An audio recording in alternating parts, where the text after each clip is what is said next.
কোটার টাকা খরচ নিয়ে আলিপুরদুয়ারে রাজনৈতিক তরজা। সাংসদ কোটার 200 কোটি টাকা কোথায় খরচ, হিসেব চাইলেন রাজ্যের মন্ত্রী তৃণমূল নেতা উদয়ন গুহ। বিজেপি সাংসদ বিধায়কদের কোটার টাকা আটকে রাখা হচ্ছে, কাজ করার সুযোগ থেকে বঞ্চিত করা হচ্ছে। মুখ্যমন্ত্রীর নির্দেশে শাসক দল এই টাকা আটকে রাখছে, পাল্টা অভিযোগ আলিপুরদুয়ারের বিজেপি সাংসদ মনোজ টিগ্গার। তপন দেব আমাদের প্রতিনিধি রয়েছেন আমাদের সঙ্গে টেলিফোনে। তপন, ঠিক কি বক্তব্য উদয়ন গুহর, কি অভিযোগ করছেন তিনি?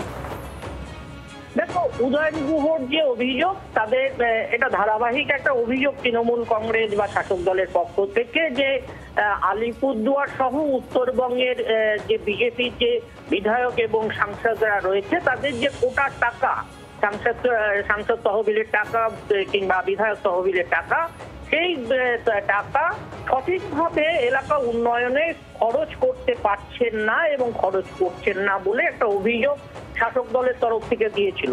পাল্টা সেই অভিযোগের পরিপ্রেক্ষিতে কিন্তু বিজেপির বিধায়ক এবং সাংসদরা বারংবার এই অভিযোগ করেছেন। আমরা আগেও দেখেছি, জন বার্লা থেকে শুরু করে আজকে মনোজ টিগ্গা, তাদেরও কিন্তু একই অভিযোগ যে শাসক দল প্রশাসনকে কাজে লাগিয়ে তাদের যে কোটার টাকা, সেই কোটার টাকা সঠিকভাবে উন্নয়ন তহবিলের যে উন্নয়নের জন্য যে টাকা তারা দেওয়া হয় প্রশাসনকে, সেই টাকা সঠিকভাবে ব্যয় করা হয় না এবং উন্নয়ন সেখানে থমকে রয়েছে।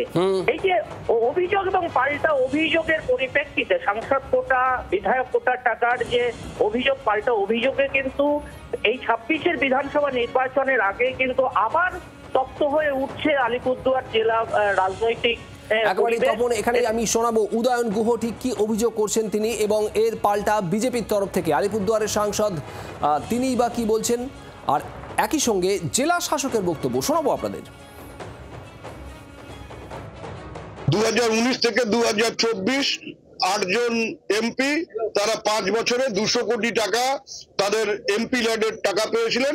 সেই টাকাটা কোথায় খরচ করলেন, ইনক্লুডিং জন বার্লা, এখন আছেন মনোজ টিগ্গা সহ এই উত্তরবঙ্গের যে 8জন এমপি ছিলেন, তারা 5 বছরে 200 কোটি টাকা পেয়েছিলেন। সেই টাকাটা উত্তরবঙ্গের কোন কোন উন্নয়নে খরচ হয়েছে, ওর একটা চিরকুট পেলে আমাদের সুবিধা। আমি 2024-25-এর টোটাল 4 কোটি 90 লাখ টাকার প্রপোজাল দিয়ে রেখেছি। শুধু আমরা এখনো 3টা কাজের প্রপোজাল পেয়েছি। আমরা কিছুদিন আগে আচ্ছাপাড়া, ভাটপাড়া চা বাগানের আচ্ছাপাড়া ডিভিশনে একটা কালভার্টের উদ্বোধন করেছি।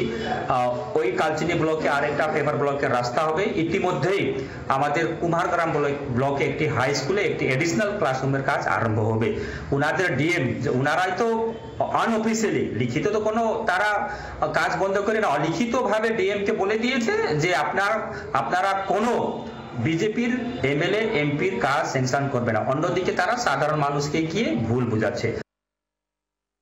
24-25, 25-26 আর্থবর্ষে প্রায় 10 কোটি টাকা আপনাদেরকে দেওয়া হচ্ছে বিভিন্ন প্রজেক্টে। তার মধ্যে মাত্র 15 লক্ষ টাকার একটা সেতুর কাজ হয়েছে, বাকি টাকা সব পড়ে আছে, কাজ হচ্ছে না। তো এরকম কিছু নেই। যে যে কাজ প্রপোজ করা হচ্ছে সংসদ থেকে, যে প্রপোজ করা হয়েছে ওইগুলো as per procedure take up হয়। যে কাজ হয়নি বলে উনি বলছেন, স্পেসিফিক করে বললে আমি বলতে পারবো। বাংলার আওয়াজ, বাঙালির আবেগ, জি 24 ঘন্টা।